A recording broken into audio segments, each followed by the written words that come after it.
We are live for the first time for the year 2013. This is the live Total OS Today show podcast right here on the terrific, wonderful, professional Linux distro community.com. Sorry guys, for all you listeners, it's just an inside joke for tonight.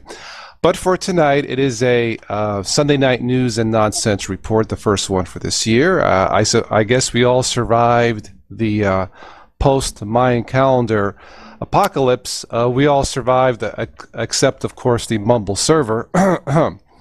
But for tonight's show, lending their voices will be OptiChip and Rob Z to share some of their technical news items. Rob Z, why don't you get us started? Thank you. I actually have a bit of news and nonsense together. The developers at Raspberry Pi post a lot of their community efforts, and the latest is a piece of software that automates your coffee pot via your phone. They have it configured with just a regular Raspberry Pi hooked in, so you make a phone call and your coffee pot will brew directly into the cup. They work pretty hard at it, and it's also voice activated for those that don't want to dial. Simply dial, say coffee, and it makes coffee. What about people who don't drink coffee? I'm assuming there's an E version, but honestly, a little rebellion of the caffeine there. They have entire instructional footage on how to make your own automated coffee pot, including how to set up a webcam to make sure you're making a full coffee pot. The software they made is xCoffee, and everything's right actually on the homepage for the Raspberry Pi at raspberrypi.org. Cool. What else you got? In my second tidbit, I believe it was 2 days ago, finally, I am an AMD graphics card user. They finally put out Linux support. They have full Linux updates. I know that Linux Torvald himself, if you would flip the bird to Nivea, and they took notice. Well, ATI has finally decided to step up in their own game, and they released updated support for all their drivers across the board. And I have an old card myself, and I know it finally works. For my last bit, if you go and look up Team Lab, they have introduced a new hanger system for clothing shoppers. It's an automated hanger that has a wireless chip inside and a code. Whenever you lift an item of clothing off of a rack, the corresponding video monitor above it plays a model with an actress or actor actually dressed in that item of clothing that you're holding to see what it would look on a person. Rather than just having one mannequin, you have a screen with infinite mannequins. I thought it was pretty nifty. I know when I'm looking for a pair of pants, I want to see it on someone else rather than myself. Of course. What is that, T-Lab, or spell that for Team Lab. They're out of Japan. It's pretty interesting. When you simply lift up the hanger, it sends a code to the corresponding computer behind it, and up pops a video of the nice model wearing the item of clothing, so you know how it looks on a person. I don't know if of next. I don't know if it was too personable, but gets rid of the mannequin. Okay. OptiChip, what do you have, sir? Hey, let's do let's kind of, we've missed a bunch of stuff. You haven't been on for so long. But a couple of great things have come out in the past few months. Probably the diamond in the rough. Well, it could be the diamond in the rough. It's the Ubuntu phone. Whether or not it's going to be successful or not, we'll just have to wait and see. And then, of course, don't forget Steam now released for Linux. True. But the Ubuntu phone is going to be made available. Actually, the Ubuntu for Android, and kind of, I guess, is it kind of like the phone? They're going to make the software available so you can try to break a couple phones yourself. From what I've read, something like that, yeah. Coming next month. Yes, I actually saw a short video of the Ubuntu phone in action. They had it at the latest consumer show in Las Vegas here in the States. And I thought it looked pretty slick for a prototype. Yeah. I think probably one of the outstanding shows at CES this year. Unfortunately, I didn't get to go. My boss went. Was the Samsung demonstration of the OLED. Okay. That's gonna be the brand new kind of super thin screen that's flexible.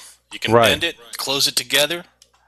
Some great little commercials out there already for the Samsung devices that are going to be using OLED. So get out there and take a look. I first heard it. Yeah. I can see someone abuse this and try to fold one into a paper airplane. I saw some of the reviews of them bending and folding, and it was pretty amazing. I first heard about these OLEDs years ago, but I guess now they've gotten to the point where they are maybe going to be at a friendly price for the masses to buy.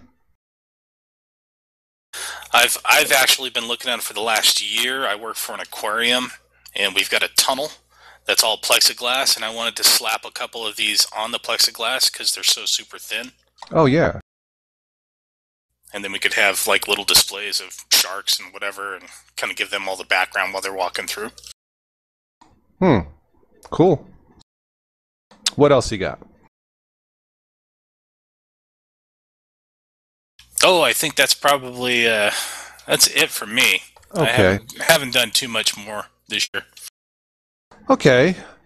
Let's see. What do I have here? Well, we spoke briefly, I think it was Preach or somebody else, a few days ago about the ChromeBooks, and I believe that the Chromebook laptop is one of the best, if not the hottest selling laptop on the Amazon website.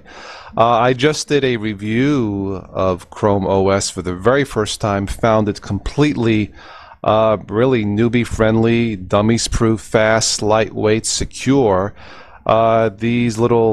These laptops are lightweight, they're inexpensive, they're fast, and you get lifetime updates not just on the apps, but on the operating system itself. And can it be, if I may make a bold prediction, this may be the future, the portable cloud, the future of portable cloud computing, possibly, is the Chromebook with Chrome OS by Google? Maybe. I mean, excuse me, I liked what I saw so far.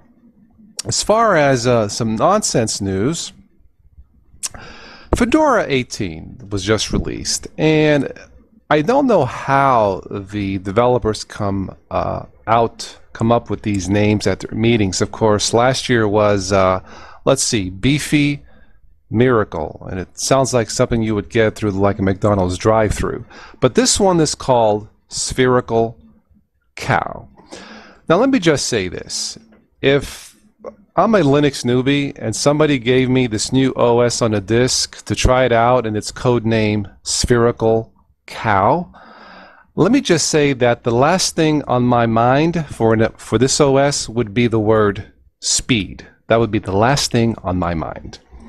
And finally, for those of you who have trouble waking up in the morning, and this is actually for Pinkcasts who cannot join us this evening. We spoke about alarm clocks before.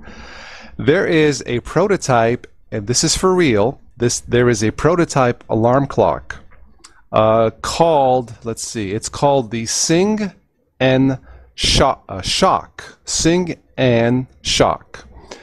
Apparently, for those of you who keep hitting your snooze button in the morning and can't get up and are running late, with this prototype alarm clock, this LED alarm clock that I believe can hold a 32 gigabyte microcard, which is cool, but with the Sing and Shock, if you tap the snooze button, the big snooze button at the top, you will get an electric shock, supposedly a mild electric shock, hence the name Sing and Shock. Let me just say this. If I have to get literally shocked to get out of bed in the morning, I probably will not be doing any form of singing, if you know what I mean. I may have a few choice words to say, but they will not be sung. And on that note, that's all I have to say for this interesting edition of Sunday Night News and Nonsense Report. OptiChip, do you have anything else to add? I was just looking at that clock. I can't believe that people actually need a microvolt of electricity to wake themselves up in the morning. Beats coffee. I guess.